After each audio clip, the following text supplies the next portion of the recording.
G'day and welcome to the Grow a Small Business Podcast. I'm your host, Troy Truen. Each week, we speak with an owner who has grown a business with 5 to 30 team members to something bigger.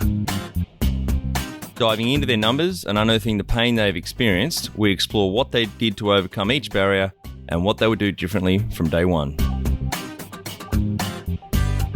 Let's get into it. We'll have all the show notes and any resources mentioned in the cast on our website. In 2014, aged 27, Kim decided to skip an MBA and get the experience from starting her own business. They bring the business side to companies in local food and beverage supply, empowering them through courses, consulting and procurement matchmaking.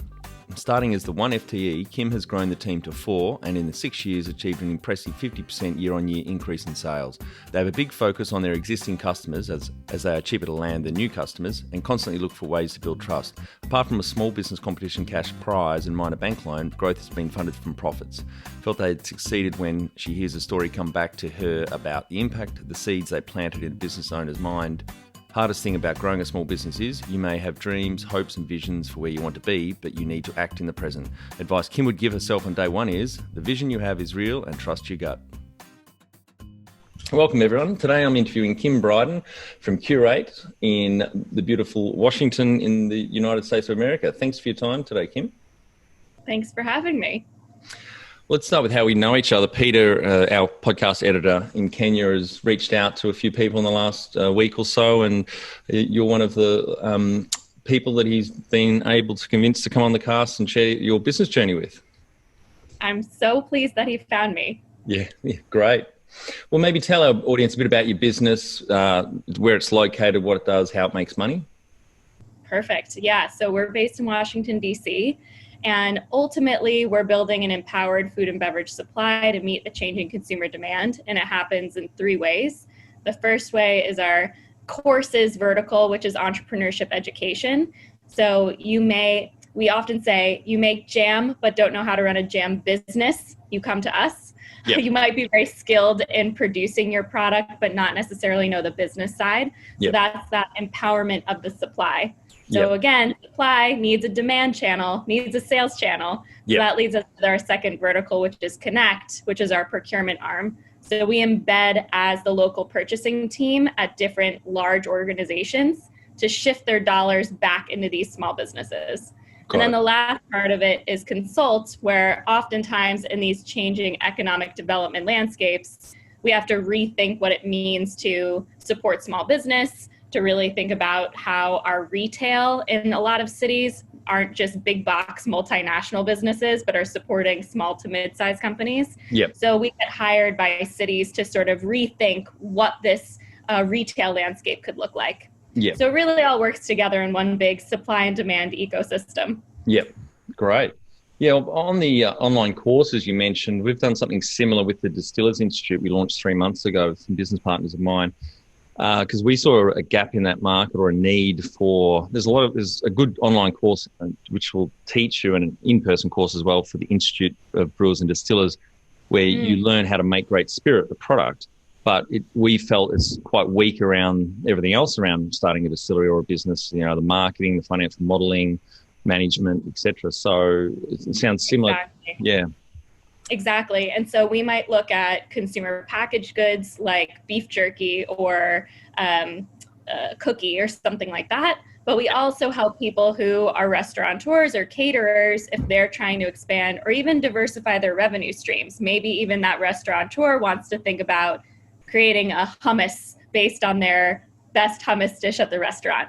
So really looking at that food business holistically and seeing where there's these different sales channels opportunities. Yeah, great. And like on the online courses, like what kind of reach have you received? We've got 100 students in our course. Like how many businesses have you been able to put through online so far? Well, surprisingly, we've just launched our online courses this year, now in 2020, for a variety of reasons. But primarily, we've been hired by economic development departments of city governments and local municipalities to run in-person sessions. And so what we've really learned in creating these cohorts is that it's not just this like master teacher to students, but also a lot of peer-to-peer learning. Yep. And so we try to cluster people based on their growth stage or based on how they're needing to pivot so they can learn from each other and not just the expert in the room. Yeah, I think that's been popularised in the last 10 or so years with a lot of online learning, and those community and the peer learning is really valuable. Really. Exactly what you're saying. Yeah, that's great. Because it's also about, I think a lot of times we talk about access to financial capital in entrepreneurship, but not as much about social capital. And so we're very mindful of what's the network we're building with each other if we're not necessarily born into the network. Yes. And a lot of times that happens in business where you see certain success or luck, if you will, based on you happen to know the right person at the right time. Yeah, so that's right. Trying Absolutely. to create our own luck, our own magic here. Yeah, there's a lot of value in people's network. I've just come back this morning from a site visit that I mentioned to you, and it connected two different groups of business people. They're looking at expanding their warehousing. They're up north in Tasmania. And Ben, who I've had on the podcast earlier this year, they're doing about 30 million a year selling bulk nutrients, got 50 or 60 staff down just south of Hobart. And so he's currently showing them around his manufacturing kind of warehousing setup so they can learn from that. And that's just falling out of, that network opportunity, who you know. Yeah, exactly. And even within any certain city or larger regional area, you may have, you have your own tribes that are existing, even in food, right? The restaurant community may exist separate than the distillery community that exists separately than the manufactured goods. Yeah. We actually have one entrepreneur who's a coffee roaster, and because of certain collaborations has now done coffee plus beer, local craft breweries. And that is a whole other revenue stream for her to now explore in this co-manufacturing of a product. Yeah. So that's sort of this partnership opportunities and sales channels we really like to explore with small business owners. Yeah, I think that's great, that community effect, and like you said, the peer-to-peer. Cameron Sorsby from Discover Praxis I had on the cast a month or so ago. He's in Colorado. They've got an online course mainly for young people to get them to a level of professionalism to go into the workplace, and they're similar structure where they have meetups online now, obviously once a week with small groups of those students, and they said that's very, very valuable.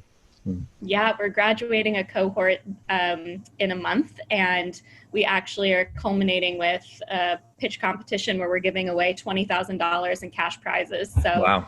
We're pretty excited about that. Yeah.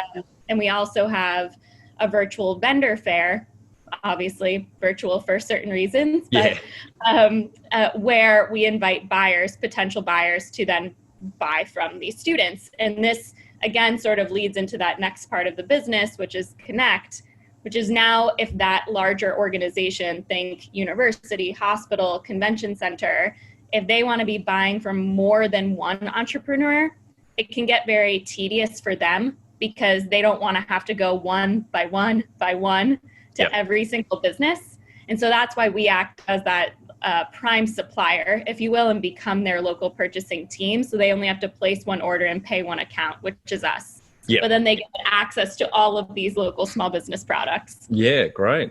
And maybe talk a bit about the business model then, like how you earn money for the business. Yeah, definitely. So on the Connect side, this is a bit different in food service than what a listener may normally experience in the food world.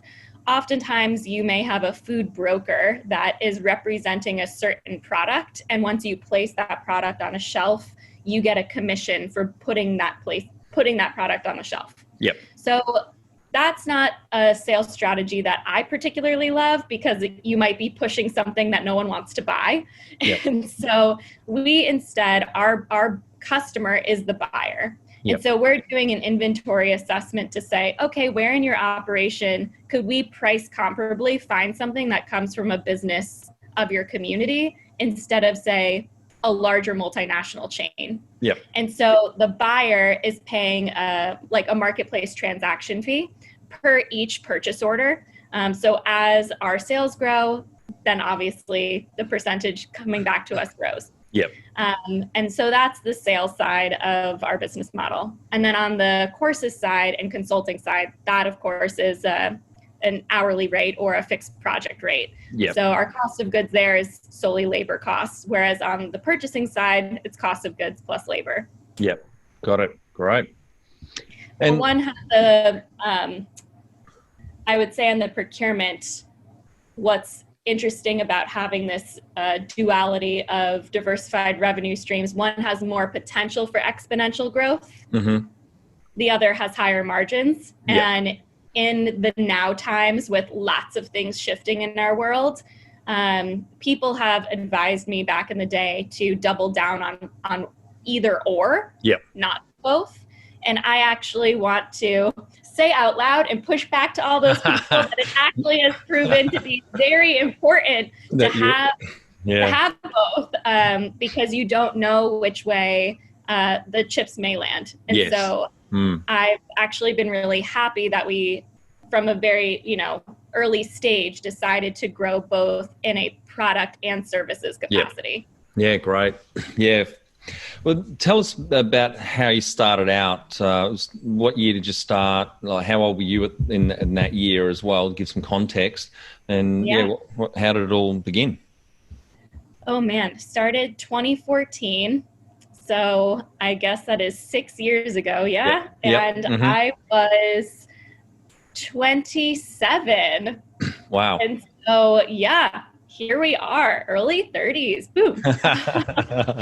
And honestly, when I started, I thought two things. One, well, I guess there were actually three things going on in my mind. The first was, am I at the point in my career where I would maybe go get an MBA?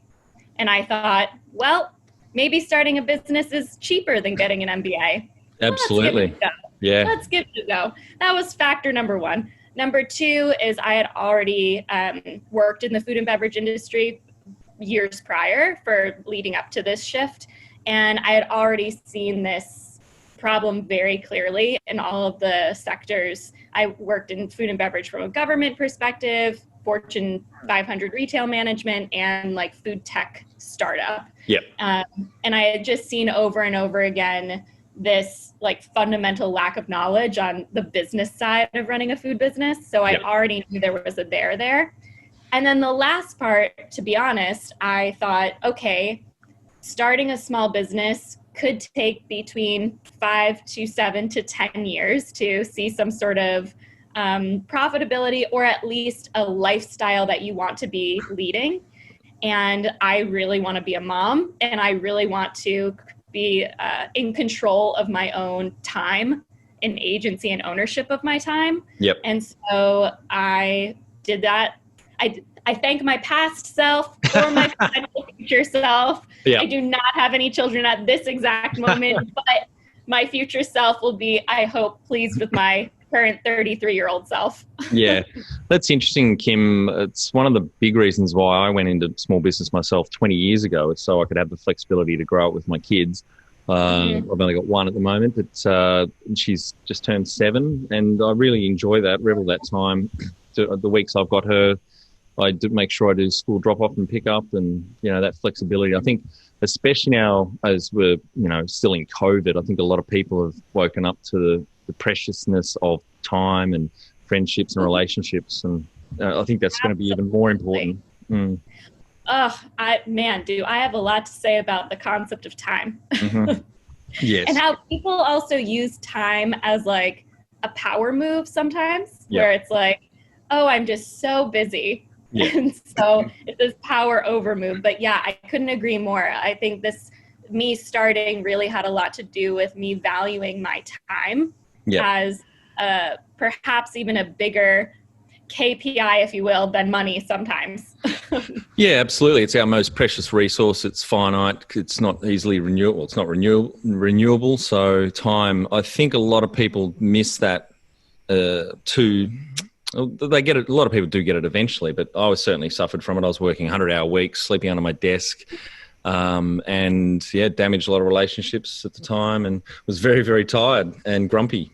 So it's not It's not what I am these days. I got my hours are very, very good and flexible, but I think a lot of people, like you said, they use it as a bit of a badge of honor. I work so hard, so many hours. Well, that's a choice. You can change things so you don't have to work like that, and it doesn't have to be that way. It totally. And I have said to people in my life, there's a difference between this sort of transactional love, this like quick dopamine hit of love, of feeling valued or appreciated. And then there's very deep relational love and connection and value. And I don't know, I guess I just would rather prioritize and optimize for that. Yes. Yeah. Great. And do you have any key numbers you can share to illustrate the growth over the 6 years? Yeah, I mean, since starting, it's been 50% year over year, to be honest. And that's been because we started in DC Metro. We've grown up towards Baltimore Metro area and continue to go a bit north.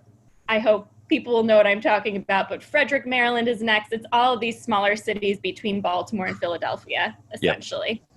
Yep. And so, now, again, with COVID times upon us, we've really focused on the side of the food supply chain, which is food service. Like I mentioned, universities, hospitals, convention centers, and people are just fundamentally gathering either not at all, either not at all or in very different ways. Yep.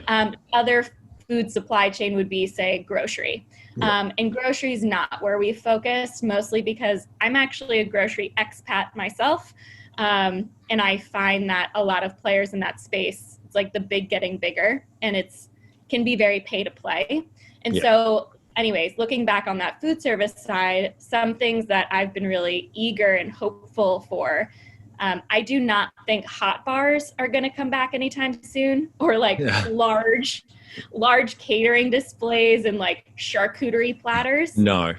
I mean, I don't think we're going to share like tongs in the near future. No. And so what that means for a lot of the businesses we represent is having that manufactured product, that packaged product that you can wipe down easily, that's still fresh and local and healthy, and not coming from a warehouse necessarily that's been sitting on the shelf for who knows how long. Yep. And so there is a hopefulness in being able to see how this change in the market may actually be to the benefit of local small businesses. Yeah, I think I don't know about the US, but definitely in Australia and Tasmania here particularly, it's been a huge buy local movement. And because I work with a few breweries and distilleries, and we've really noticed the sales go up in the local areas, Exactly, because I think people are waking up to realizing like every day you're an investor with your dollar. And so by having that, like understanding your purchasing power as a citizen is so important. But then for a larger business to also realize, shit, we shouldn't just like care about this in the bad times. Yeah. We should, I don't know, care about stable cash flow for these businesses that like create our culture and like create communities that actually are vibrant and thriving and interconnected. Like we don't want to see them go away. I mean, I don't. No, and I think small business in a lot of countries, or most countries, employ more than half have more than half the jobs in the market. The small businesses. Yeah, and create the jobs that people actually want, I would argue. I don't know why this happens so often, but I feel like lots of economic development strategy is often attracting like one big business to create thousands of jobs. And I always ask the question, like, what job is it? Is it like admin, janitorial? Like what is the job? Yep. Because in a small business, like we're talking about, you just have so much more agency and ownership and creativity that's infused into each role, which I feel like people derive more purpose from. Absolutely. I totally agree. And I think, again, with the structural changes with COVID, people working from home and employers being more comfortable with that, but also just people having enough working for big companies, there's going to be more and more of that shift to people working for themselves and, having their own small, micro, solo businesses. It could even be because people are like, well, nothing's certain anymore, so I might as well start my own business. Yeah, exactly. So caution to the wind. Yeah. I will say though, if you have brought your pickles or cheesecake or whatever to your like community group or office or place of worship, and everyone was like, you should make this a business, I'm just going to say, like, maybe like really take a look at if the market's demanding that yet. Exactly. Yes. The amount of times people are like, well, everyone in my family loves my pickles. I'm like, has anyone outside of your family told you that they love your pickles and would then buy them? Yes, that's it. Test the market before you jump in. Yeah. Exactly. What about number of team members you started out just on your own? Yep, just on my own. Yep. And you started part-time or full-time? Anything. Sorry, you started part-time or full-time? Full-time. I jumped right in. Yep. Great. And now I have 2 women working with me per each of these verticals. So one focuses on courses consulting, the more professional services side, and another that focuses on the procurement side. Yep. Great. And then we have our like design development team. Yep. Behind the scenes. Yeah, great. So you're three or 4 full-time equivalents now? Yeah, and we have this contracting team that comes in as needed. Right. That's wonderful growth. 50% year on year over the last 6 years is phenomenal. Well done. Thanks. And when was the moment you felt like you'd succeeded? Oh man, that's a hard question. Yeah, it is. It's the hardest one on the lot.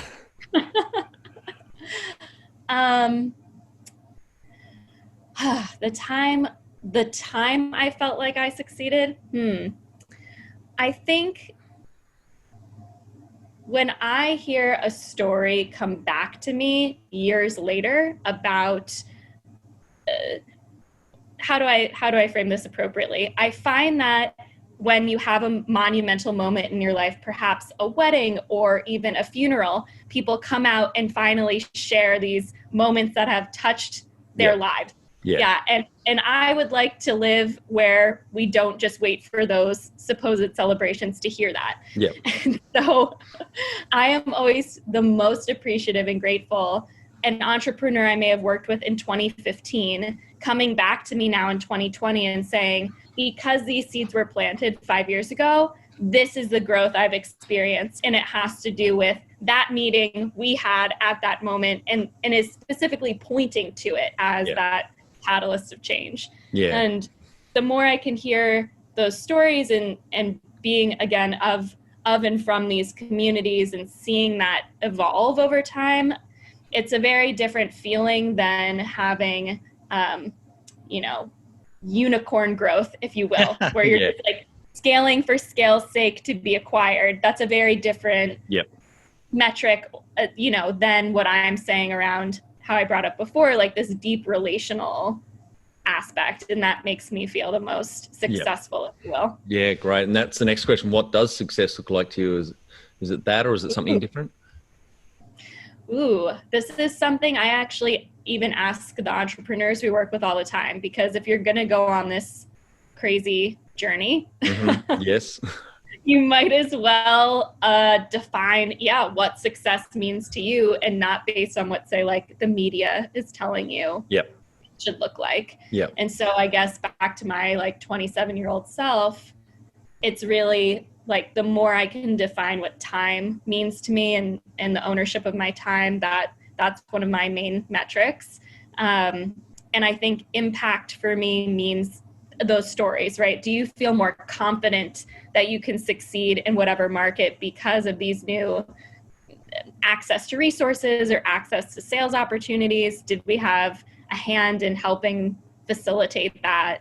That to me is more of the metric of success than scale dominance at all costs. Got it. That's good.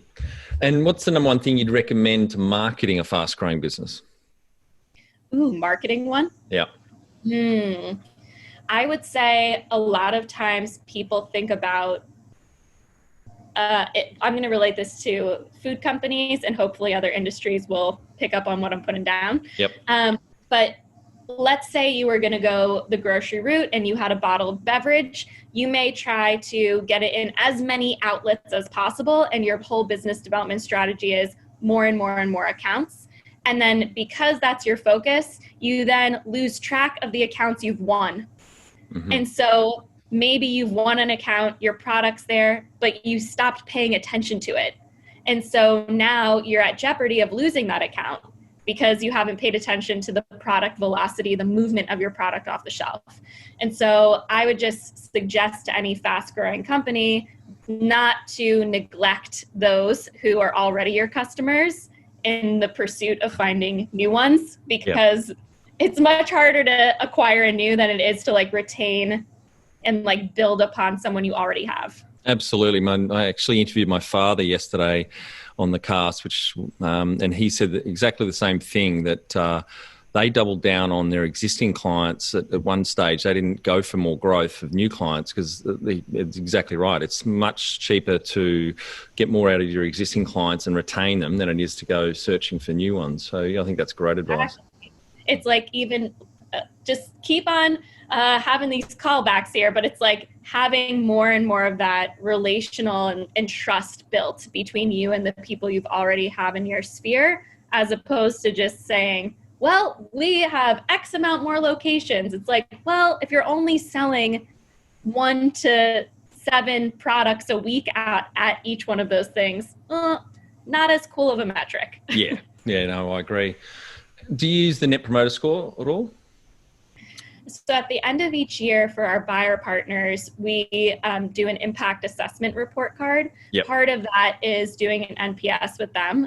But moreover, that's obviously for our internal metrics. Yep. But what we give back to them actually is total percentage spend at their location, broken down by percentage of spend to women-owned businesses, percentage of spend to people of color-owned businesses. And if we see any top trending, like, are you buying a lot of vegan products or gluten-free, whatever sort of trend they might be looking at. Yep. So they get a report card from us at the end of the year. Great. Out of interest, do you know what your Net Promoter Score was last year, or? Yeah, for our buyers, it's 9 out of 10. And then on the vendor side, the market, obviously 2 sides of a marketplace. Yep. From the vendors, it's actually 7.5. And so we were thinking about, why is that lower? And it's something we are always questioning. And it's also fascinating because the buyers are the ones paying us. The vendors are just in the network. Yep. So yeah, these are just 2 things to think about. Well, that's great. It's good to have a metric that you can keep an eye on and jump in if it's faltering at all. Yeah. Exactly. What about funding? How did you fund the business? Oh, great question. So in my first year, I was in a pitch competition and won $10,000. Yep. Great. Very, very small potatoes in the beginning, but it really helped with the initial startup fees. And honestly, in the States, self-employment tax is a real thing that was not necessarily discussed with me upon starting this all. So that was a very small infusion of capital in the beginning. Since then, have only taken out 1 loan for $30K. And everything else has been self-revenue, self-organic growth. Wow, that's amazing. So no investors in, just your own money and a bit from the that's great. Exactly. And if you were to start up today with plenty of funding, would you go into your industry? Oh, if I had plenty of funding? Yep. Like just whatever amount of funding I wanted? Yeah. Yep. Definitely. Yeah. This is a question that was asked of me recently by a friend of mine who works for a VC firm, because obviously in food, it's a little bit hit or miss, again, depending on that food supply chain that you're in. Yep. And like I've mentioned, I just mentioned, I actually think it's quite the time to be in the food industry because there's a lot of, problems, but that also means there's a lot of really interesting and unique solutions that can emerge. So I would stay in this. Plus, I just love food. It's like someone's heart. It's like someone's heart on a plate, I love hospitality. Yeah, so do I. Can you outline the most stressful point in your small business growth journey so far so the audience can learn from it? Oh my gosh. Most stressful. I think by nature of everything I'm talking about, the stress comes with knowing yourself and how to set boundaries and also manage expectations. Yep. And I think as I get older, it becomes even more and more clear to me the importance of clear communication and like not mismanagement of expectations and not shying away from those hard conversations. Yeah. And so whenever there is an issue that arises, having that perspective of how can I turn this frustrating moment into a fascinating moment? Yep. And not going into that conversation with a lot of defensive energy, but instead asking, like, how could this have been done better? What are the ways in which we could improve? Or even asking, like, are you open to feedback? Because sometimes people are not. Yeah. I might just circle back. So just to close that out then, most stressful point, is there one example you can give around that? Like, was communication, miscommunication, or? Yeah, one time in particular I'm recalling is we had one vendor-buyer relationship where the client, our buyer, was dissatisfied with the product or service that was coming in. And that's what we handle. And that is an expectation that is known. And so we provided this feedback to this vendor. One time gave the warning, second time now verbal and written warning. Third time we had to say, this is 3 strikes, we can't do this anymore. In fact, most people would have probably like cut you off at the jump, but we understand small businesses, we need to, have opportunities to learn. And we just knew that this particular business was not going to be happy with this news, and it was going to be a difficult conversation. And as much as we want to be small business advocates, we knew that this was no longer going to be a working relationship that could be tenable. Yeah, it's hard. It's also like letting team members go. It's really difficult thing. Moving clients on as well. It's not an easy conversation, but it's got to be done. Exactly. I mean, for all parties, at some point, this individual probably also was very frustrated and was like, forget them, So, it's just really being that active listener and having some empathy in the situation and not realizing and realizing everybody's coming to the table with their own perspective, baggage, etc. And being mindful of that. Yep. Got it. What area in business do you feel you had to work on the most to add the greatest value? Exactly what I was just saying. Communication. Learning how to have maybe not even communication. I feel like I can talk someone's ear off. I'm like very, I'm a very like emotive person, but boundaries and setting expectations in a very clear and definitive way is something that I continually have to learn and push myself on. Yeah, Kate Cashman from Mana Movement was on the cast a few weeks ago, and she is a big fan of Brene Brown and, clear is kind. Yes, unclear is unkind, for sure. Yep. Yeah. My mantra for 2020 when this year began was clarity and desire, and how to have both of those infused into all aspects of my decision making. Yep, great. Yeah, that was a good mantra. Yeah. Yeah, thank you. And what have you enjoyed least about managing the fast growth? I think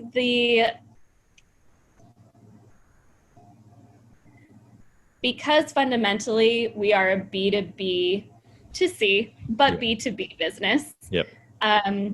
It can be unpredictable. It can be more unpredictable sales cycles than a B2C business. Yes. Or a direct-to-consumer business. And because my prior experience, I mean, it's food, right? Like I come from a marketing and business development background that is B2C. So a lot of times I can catch myself in a comparison game to my peers or even the businesses we're working with who are direct to consumer. And I have to check myself and say, Kim, actually, Cureate is a B2B business that then interfaces with the C. Yeah. So I think in terms of growth and seeing exponential growth, I have to remind myself that it's just a very different, like growth in the B2B world does look and feel different than B2C. Yes. Yeah. Got it. And what do you love most about growing a small business? All the people I get to meet. Yeah. No, really. I mean, meeting you. I mean, it's just really lovely because you never know where this journey is going to take you. Yeah. Yeah. It's one of my favorite things about business is creating jobs is a great thing that I love, but Yeah. also just working with different people and also the challenge. I think people are the hardest thing in small business. And, Yeah. and I enjoy that challenge. You know, I'm now at a level sitting on boards and chairing boards, and that's a whole different dynamic and different people issues. I had an interesting board meeting yesterday, so I'm still Uh-huh. chewing over some of the comments in that meeting. Yeah. Yes. Um, what's been the biggest mindset shift for you in your small business growth journey? Oh man. Other than all of the things I've shared thus far, whew, I think I have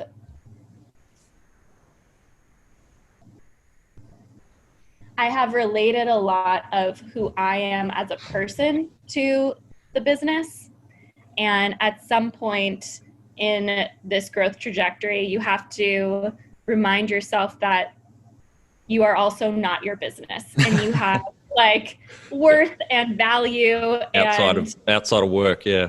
exactly. And um, you know, it can be you. Obviously, it was like birthed from you, this Yeah. business. But also, you are still a your worth is more than your productivity. Yes. Yeah. No, that's a good point. Yeah. I think a lot of people miss that. I've been caught up in that early on in my career as well. Yeah.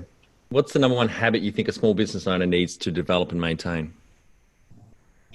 Oh, I actually say this even to like university students.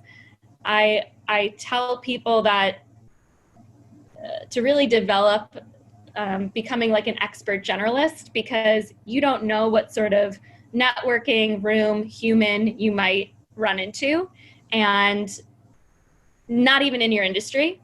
And Yeah. you may need to have a conversation about a variety of topics that have nothing to do with your product or service. But to relate to someone means to meet them in that conversation where they're showing up. So I could, meet someone in a conversation about blockchain to global politics to what, I don't know why I just picked those examples, but whether they have something to do with food or not, being able to relate to somebody where they're coming from. Yep. In order to build that trust and relationship. So I would say don't just read your own industry news, but really make sure you're keeping on top of other sectors, because you don't know, maybe something will inspire you too in your business. Yeah, that's good. That's good advice. Find it hard to define a clear strategy, then communicate it and execute it alongside the rest of your team? Or you currently don't work a simple quarterly strategic plan to boost your team's performance? Our Business Growth Formula online course is perfect for small business owners with 5 to 30 team members wanting to grow. We share the mindsets, habits and tools to be a legendary leader in your business. growsmallbusiness.com. Can you talk to how you added people to the team, some wins, mistakes and advice for those listening? So one thing I like to ask potential hires is, what is a new neighborhood that you've explored recently? And tell me about a business that you frequented or explored, or a product you found in that new area. And the reason I ask that is because I love exploring myself, but also because I'm looking to see the depth of curiosity and creativity that individual has. And that's a core value of ours.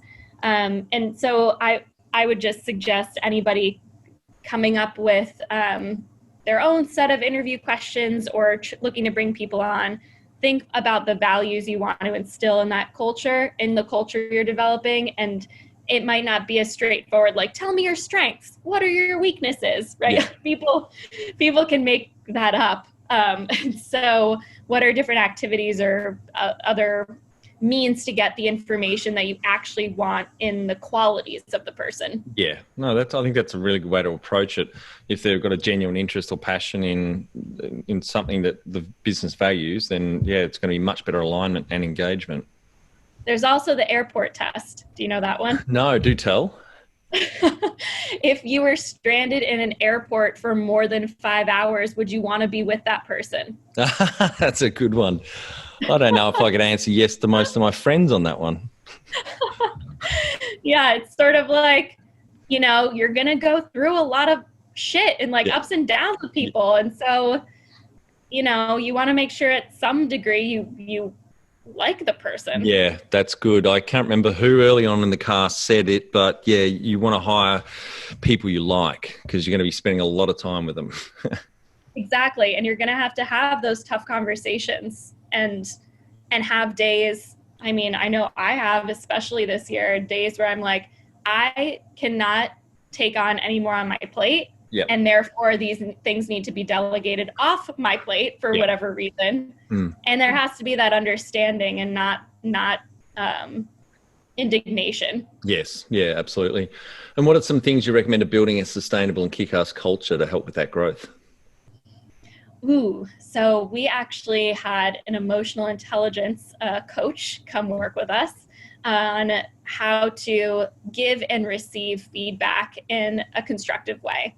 And so that's something I really encourage a lot of teams to think about, is not just, again, your org chart and having clear roles and responsibilities, but also think about your EQ, your emotional intelligence. Yeah, I was going to say, I've read some articles around this. There's a lot of studies that show that teams with a higher EQ than IQ are actually perform better and the business is more profitable.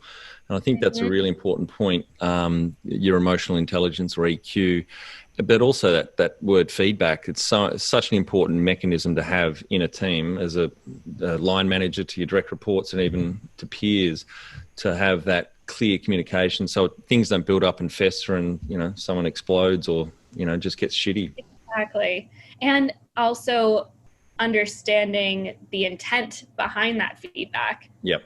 Because if you have that build up over time, you're already having that lens of the feedback, perhaps being like, well, they're out to get me anyway, or whatever that weird internal voices that you have. Yeah. In the void of clear communication, people just make shit up in their heads and it gets bigger and bigger. And it's not the case. Right.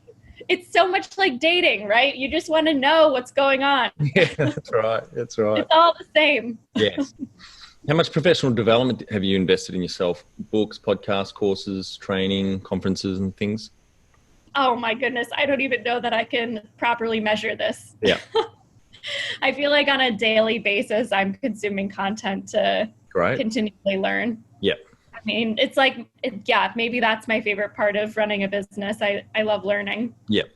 It's a really important habit to build. It's one of the things when I do some coaching, along with, the balance, starting to talk about balance is, have you got a hobby outside of work to make sure you are not attaching your identity wholly to the business, for example, but also professional development to make sure that people are investing even an hour a week, go for a walk, put a podcast on or an audio book. I do a lot of my learning when I'm cleaning the house or taking my dog for a bushwalk. It's good use of time. I think it's really, really valuable. Totally. What about mentors or coaches? Have you had any along the way? I would say in my professional network, perhaps this is why I feel like it's so important to have peer-to-peer learning in our courses. I find that my peers, whether they're other female founders or professional networks, for example, I'm a part of the World Economic Forum's Global Shapers. So in these different spaces where typically we've been plus or minus 5 years around the same ages as one another. Yep. That's been pretty interesting. And again, across sectors, that's been very valuable to me. And then in relationship to me in the food industry, whether it's been from a government policy angle or people steeped in the restaurant industry, understanding where people see these shifts happening on a macro level and on a micro level has been really informative. So I have never had a concrete advisory council that I point to and say, here's my picture wall of all of my advisors, but Yep. Understanding like there are different pockets of people based on the information that you may need in order to turn to them for different aspects of your growth. Yep. Yeah. Great. And what about a board of directors or advisors? Do you have one currently or use one? No, nothing formally. Great. All right. We're on to our final 5 questions. What do you think is the hardest thing in growing a small business? The hardest thing growing a small business? Mm-hmm. Oh, hardest thing growing a small business is making sure that hold on, let me phrase this properly. That's all right. It is a tough question. The hardest thing about growing a small business is you may have so many dreams and hopes and vision for what you want the thing to be, but you also need to realize where you're at currently in the present. Yep. And I myself do this, and I see lots of businesses starting up do this, where you get so caught up in that future projection that you forget what's happening now. Yeah, and you've got to cut it down. The two. Yeah, you've got to cut it down until you can actually get shit done. Otherwise, you're just going to be dreaming. There's a good friend of mine that I've done a fair bit of work with, who eventually I will have on the cast. But I say to him, I throw to him a lot a Thomas Edison quote, which is, "Vision without execution is hallucination." Oh, I like this. Yeah. So it's great to dream and have ideas, jot them down, but then get back to what you should be doing now to move your goals forward. Mm. Actually, this is the reason why I called the business curate, because I thought I was going to be a museum curator. That was the trajectory I thought I was going to be on. Then the financial collapse of 2008 happened. Nobody necessarily cared about art during that time. But the reason I wanted to be a museum curator was because the idea of developing an exhibit that had this high-level message, this educational theme, that then you had to tailor the user experience down to the font on the wall to really illustrate, is that high-level vision down to this tactical detail. Yeah. That's how my brain works. Yep. And so when naming this business Curate, that's what I've instilled in it, is how do you go from this reimagining retail, this high-level thought, down to the tactical of like moving money. Yep. Got it. Yeah. Favorite business book which has helped you the most? Ooh, favorite business book. Oh man, there are a lot. There are 2 that come top of mind at this exact moment, which is, one is The Third Wave by Steve Case, who was the founder of AOL. And the reason I like this is because it, from that macro perspective, was talking about the evolution of internet-based companies and how he was a part of the first wave of forming said internet or infrastructure. Yep. And now what he believes this third wave of companies will produce for this world. Really, the second wave was your Facebooks, Googles, brought everybody online so that tech isn't a weird part of life, but normal. Yeah. And so now that it's a part of all of our lives, how can tech be used to create more efficiencies or democratization of opportunity? And I think that's where we land. Yep. So that was really great to read. And then another just interesting book I liked is called The Misfit Economy, which is entrepreneurial lessons learned from Somali pirates to the underground camel milk trade that happens in the US. Wow. And I just really love learning about businesses that aren't, again, your typical white male Silicon Valley types. And so, what can I learn from pirates in an underground camel milk trade? That sounds like a really interesting book. I'm going to throw that one on my listening list right now, actually. Yeah, thank you. Any great podcasts or online learning tools you use for your own professional development? Everything from, we mentioned Brené Brown, to me having in my queue the daily from the New York Times. Like, again, it's not just one particular topic that I go for. It's everything to glean different insights on. Yep, great. One tool you'd recommend to help grow a business? A